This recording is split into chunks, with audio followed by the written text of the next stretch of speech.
예, 신율의 뉴스 정면 승부 1부, 금요일에선 1부에서 보내드리죠. 오늘 하루의 뉴스 알아보고 분석해보는 정면 브리핑 순서인데요.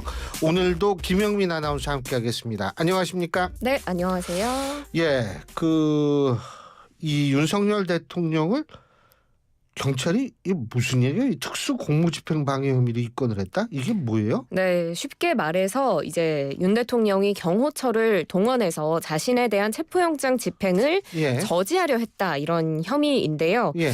경찰 특수단이 오늘 윤 대통령을 해당 혐의로 입건해서 수사 중이라고 밝혔고요. 예. 이 김성훈 경호처 차장 이제 윤 대통령 측근 인사로 좀 분류가 되죠. 예. 휴대전화를 압수수색해서 분석을 했는데 예. 이 과정에서 김성훈 차장과 윤석열 대통령이 윤 대통령에 대한 체포영장 집행 저지와 관련한 대화를 나눈 것으로 경찰이 파악을 한 것으로 전해집니다. 1차 체포영장 집행 때는 지난달 3일이죠. 그 나흘 뒤인 7일 등에 이루어졌고 또 2차 체포 시도가 이루어지면 경호처에서 적극 나서라 이런 취지의 윤 대통령의 지시도 있었던 것으로 전해집니다. 예. 그런데 사실 이 체포영장 집행 저지와 관련한 의혹이 이 윤 대통령은 사실 김성훈 차장의 첫 번째 구속영장에서부터 명시가 됐던 것으로 전해지는데요. 예. 그런데 이 명시가 된 구속영장을 검찰이 이 김 차장의 구속영장 3차례나 각각 다른 이유로 반려를 하면서 수사가 좀 난항을 겪고 있는 상황입니다. 예. 그리고 또 하나 짚어볼 점이 이제 현직 대통령이기 때문에 불소추 특권이 있죠. 그래서 예. 형사소추되지 않습니다. 그리고 윤 대통령 측이 오늘 긴급 기자회견 열었는데 이게 지금 4장의 영장을 얘기를 했어요. 맞아요. 그중에서 2개만이 윤석열 대통령에 관련된 것이고 나머지 2개는 윤석열 대통령 사건 관련 사건 관계자 거라고 제가 알고 있는데 맞죠? 네, 일단 예. 4건 중에 확인된 확실한 2건은 윤 대통령에 대한 영장 기각이고 제가 아까 보기로는 한 건은 관련인 한 건은 확인 중 이 정도로 봤던 그렇죠. 것 같은데요. 예. 윤갑근 변호사가 오늘 오후 4시에 긴급 기자회견을 열었습니다. 얼마나 긴급했냐면 기자회견을 연다는 소식이 3시쯤 전해졌어요. 이 윤갑근 변호사가 대통령에 대한 수사 기록을 7만 쪽가량이 되죠. 이걸 모두 검토를 했더니 지난해 공수처가 서울중앙지법에 대통령과 관계자들에 대한 압수수색 영장과 통신영장을 청구한 기록이 있는데 기각당한 자료를 찾았다고 밝혔습니다. 그러니까 윤갑근 변호사의 입장은 공수처가 중앙지법에서 영장이 기각되니까 이 체포영장과 압수수색 영장을 서부지법에 청구를 했다. 결국은 영장 쇼핑을 한 것이 아니냐 이런 입장인데요. 구체적으로 이 4건을 보면 지난해 12월 6일에 압수수색 영장 그리고 통신영장 있었고 12월 8일 압수수색 영장 또 12월 20일 체포영장 이렇게 총 4건인 것으로 전해집니다. 근데 이제 그 체포영장은 윤석열 대통령에 대한 체포영장은 아니라고 대답을 한 것 같아요. 제가 오면서 그 라디오를 이렇게 들었는데 그거는 좀 그런 것 같은데 지금 이제 윤석열 대통령 탄핵도 막바지에 접어드는 거 아니겠어요? 그렇습니다. 그러니까 이제 그 막바지에 접어든 것만큼 이 윤석열 대통령 측 변호인단도 상당히 적극적이고 열심히 지금 뭔가를 찾아내고 있는 것 같은데 과연 이게 어떤 영향을 미칠지는 한번 지켜봐야겠죠. 자, 그리고 그 왜 뭐 유튜브 보면 맨날 나오는 거 있어요. 뭐 선관위의 중국인 몇 명? 99명이요? 99명. 예. 예. 그 99명이면 그 숫자 엄청 그 버스 한 대로 다 못 태울 텐데. 못 태우죠. 근데 이거 그 선관위 중국인 의혹 이게 노상원 전 정보사령관이 인정했다? 이런 보도가 있었어요? 네, 이 선관위에 중국인들이 있었다. 더 구체적으로 보면 이 스카이데일리라는 예. 매체에서 선거연수원에서 중국인 99명이 주일 미군 기지로 압송이 됐다. 이런 내용을 단독 보도한 바가 있습니다. 그래서 중국인 간첩들이 미군 신문 과정에서 선거 개입 혐의 일체를 자백했다고 보도하기도 했는데요. 그런데 공식적으로 주한미군 선관위에서 이건 가짜뉴스다. 사실이 아니다라고 공식 반박을 했습니다. 그런데 스카이데일리 측에서는 해당 보도 거짓이 아니다라고 했고 2월 16일자 기사에서는 옥중에 있는 노상원 전 국군 정보사령관이 부정선거 규명 운동을 벌여온 장제원 박사랑 접견한 자리에서 이 보도가 다 맞다라고 인정을 했다는 보도가 나옵니다. 그리고 더 나아가서 이 중국 간첩 비밀 작전이고 이 비밀 작전의 우리 측 책임자가 노 전 사령관이다. 이렇게까지도 주장을 하는데요. 노 전 사령관이 김용현 전 국방부 장관 지시로 계엄 사무가 아닌 중국 간첩 체포를 위한 비밀 작전을 진행했다. 이렇게 주장을 하고 있습니다. 근데 본인은 아니라고 펄쩍뛰었다며요. 네, 그렇습니다. 해당 내용은 KBS 보도를 정리한 건데요. 지금 KBS에서 그럼 노상원 전 사령관의 입장을 들어야 될 것 아닙니까? 그런데 이제 옥중에 있기 때문에 취재가 쉽지 않아서 노 전 사령관의 동생인 노종래 변호사에게 질의를 합니다. 아, 동생이 변호사예요? 네, 그렇다고 하더라고요. 예. 노 변호사가 동생이 변호하는 건가요? 아닌가요? 또 그런 셈이 되기도 예. 하는데 노 변호사가 이 노상원 전 정보사령관이 인정했다라는 보도 전혀 사실이 아니다라고 명확하게 반박을 했는데요. 예. 이 노종래 변호사가 스카이데일리의 간첩단 관련 기사를 뽑아서 노상원 전 사령관에게 보여줬다고 합니다. 그런데 노 전 사령관은 해당 내용을 전혀 모르고 있었고 직접 인용을 해서 막 펄쩍펄쩍 뛰었다. 이렇게 전했습니다. 노 전 사령관이 내가 알지 못하는 내용이고 너한테도 전혀 모르는 내용이라고 하지 않았느냐. 말도 안 되는 소리다. 이렇게까지 반박을 했고요. 노 변호사는 이 스카이데일리 측에서 이 장제원 박사의 얘기만 듣고 보도를 한 거고 해당 내용을 노 전 사령관 변호인 측을 통해서 확인한 바도 없다고 했습니다. 그래서 또 KBS가 스카이데일리의 입장을 또 들어야 되잖아요. 그래서 스카이데일리 측에 문의를 했는데 이쪽의 대표이사는 노 전 사령관의 면회를 다녀온 장제원 박사의 이야기를 듣고 기사를 쓴 것이다. 노 전 사령관 측이 입장을 바꾼 거다. 이렇게 주장을 했습니다.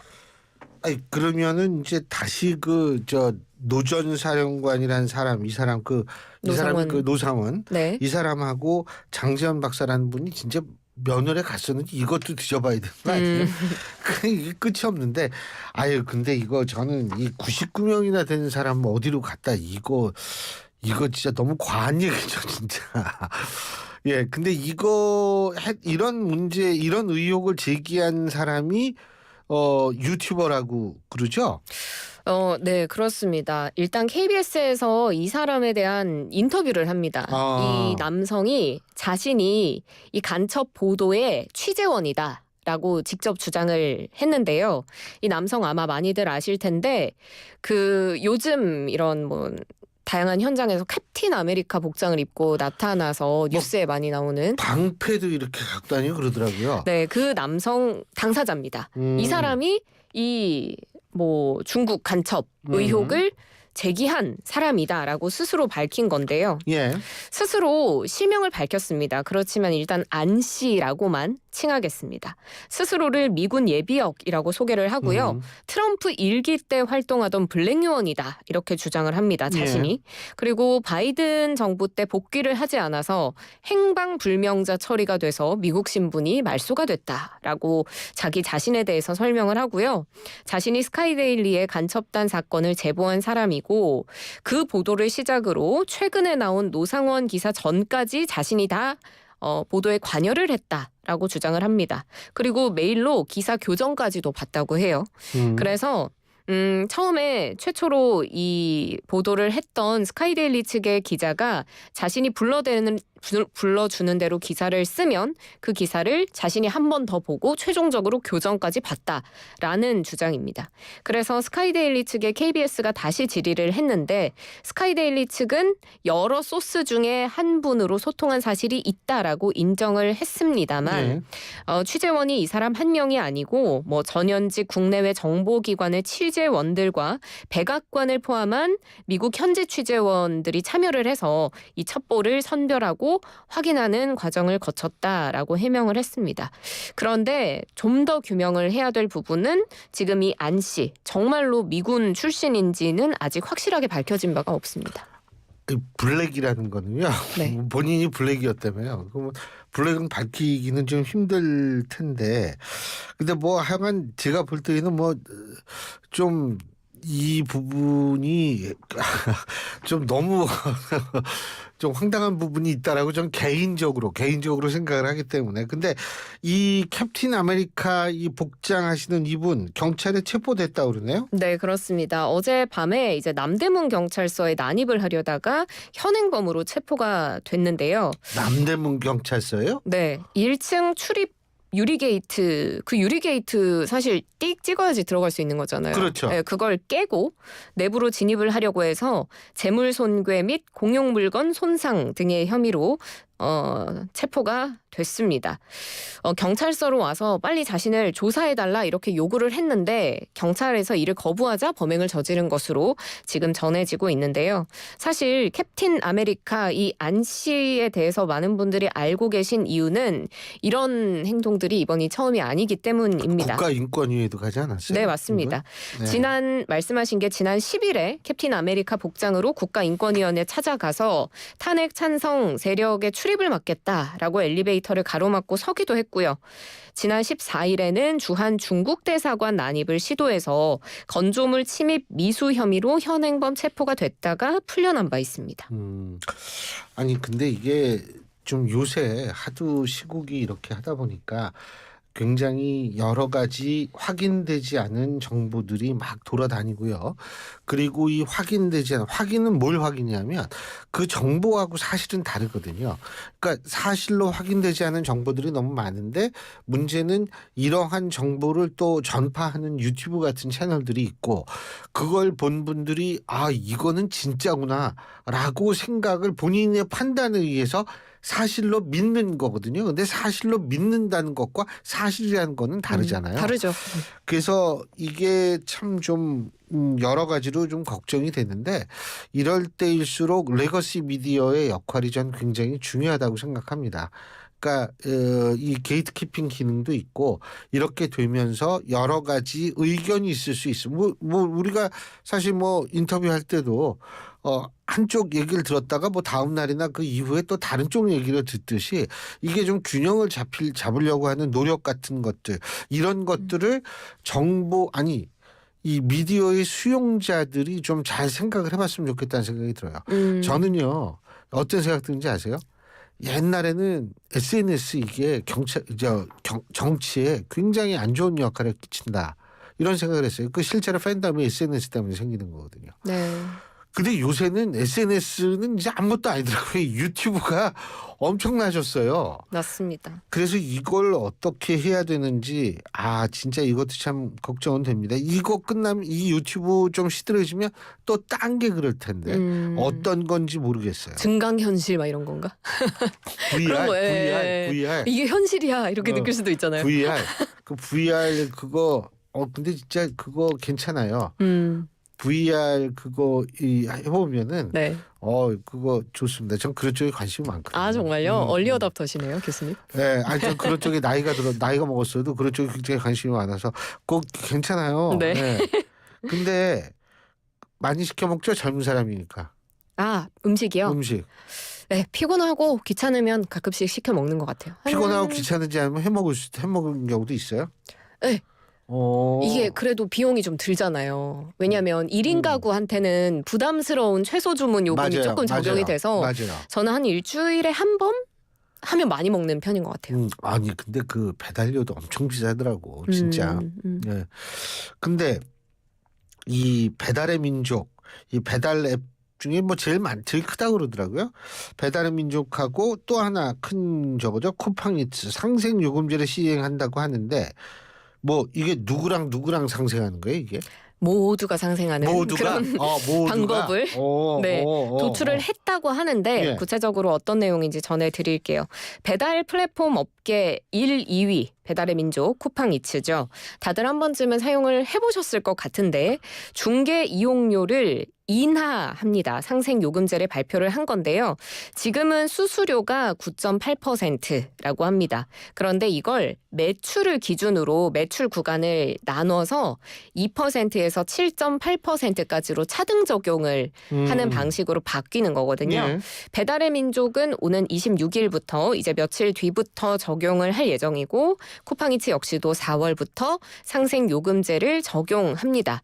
이 상생요금제는 정부랑 배달 플랫폼, 입점 업체 측으로 구성된 상생협의체, 그러니까 정말 모두가 함께 모인 곳에서 도출한 방안인데 사실 이게 첫 시행이 되는 만큼 상생협의체가 기존에 의도했던 뜻에 맞게 잘 운영이 될지 아직은 가늠이 좀 어렵습니다. 네. 시행이 되지 않았기 때문에. 그래서 각 업체에서는 계속 시행을 하면서 입점 업체의 의견을 듣고 앞으로 운영할 때 계속 반영해 나간다는 입장입니다.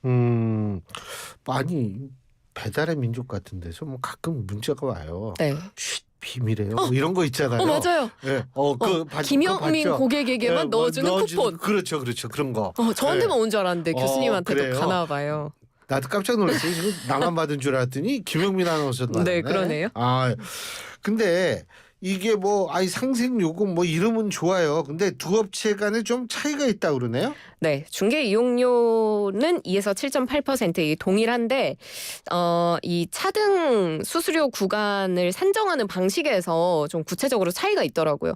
이거 내용을 구체적으로 파면 저도 막 머리가 어지러울 정도로 좀 어렵던데. 지금 뭐 그럼 급할 필요가 있어요?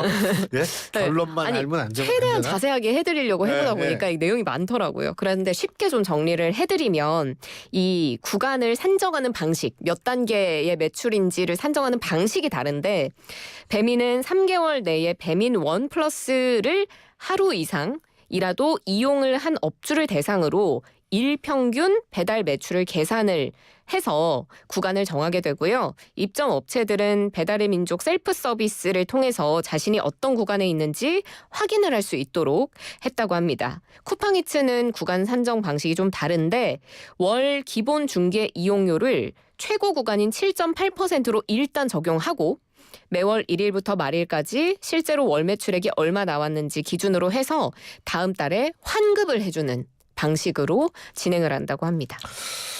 근데 시민단체 측에서는 이거 좀 아주 부정적으로 바라보는 모양이에요? 네, 어제 오후에 시민단체 측에서 배민 운영사죠. 우아한 형제들 본사 앞에서 기자회견했습니다. 이 상생요금제안이 터무니없는 안이다라는 건데요. 지금 차등요금제의 매출 규모 기준이 말이 안 된다는 겁니다. 왜냐하면 이 시민단체의 공동의장의 입장을 들어보면 치킨을 4마리만 팔아도 수수료 최상위 구간에 속하게 된다. 이런 입장이거든요. 그리고 전국 가맹점주 협의회 의장 역시도 결국에 프랜차이즈 매장은 대다수가 가장 높은 중개 수수료 구간에 포함이 되기 때문에 이 배달 비용이 사실상 그렇게 낮아지는 것이 아니다 수수료가라고 이야기를 하고 있습니다. 예. 그래서 가격 책정에 관한 정보를 제공할 필요가 있고 새로운 상생 협의를 해야 된다라고 주장을 하고 있거든요.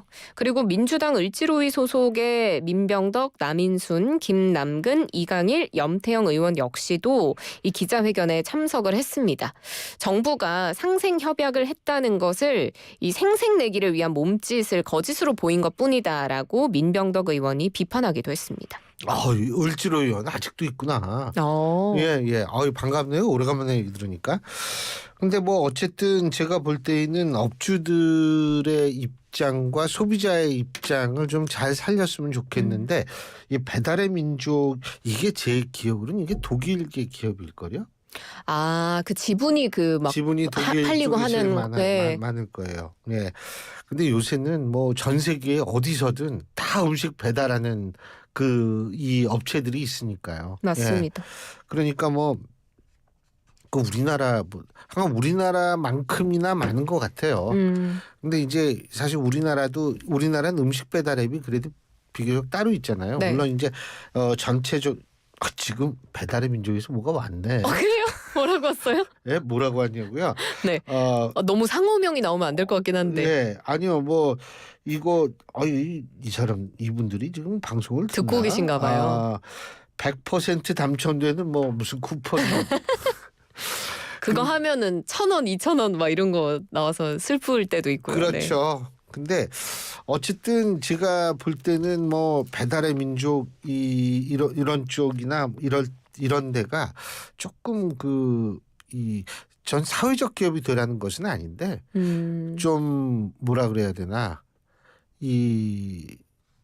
우리나라에 정말 같이 살아가는 그런 모습을 좀 보이면 전 좀 더 좋지 않을까 이런 네. 생각을 갖게 돼요. 말 그대로 상생할 수 있는 요금제가 그렇죠. 되면 좋겠는데요.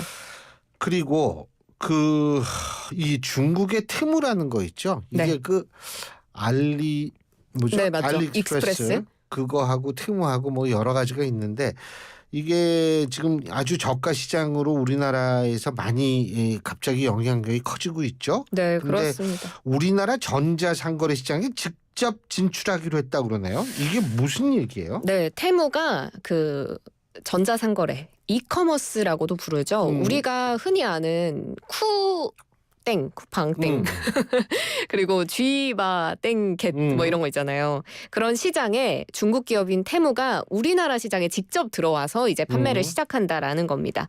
알리익스프레스도 우리나라에 직진출을 결정을 했고 테무까지도 들어오면서 이제 우리나라 이커머스 시장 경쟁이 더욱더 피튀겨질 것으로 예상이 되는데요. 예. 이 오픈마켓 사업, 그러니까 셀러들이 직접 들어가서 판매를 할 수 있도록 그런 사업도 시작을 해서 지금 마켓플레이스에 한국인 판매자들을 테무가 모집하기 시작했고요. 개인정보 제3자 제공 대상자의 한국 판매 파트너들을 추가하기도 했습니다.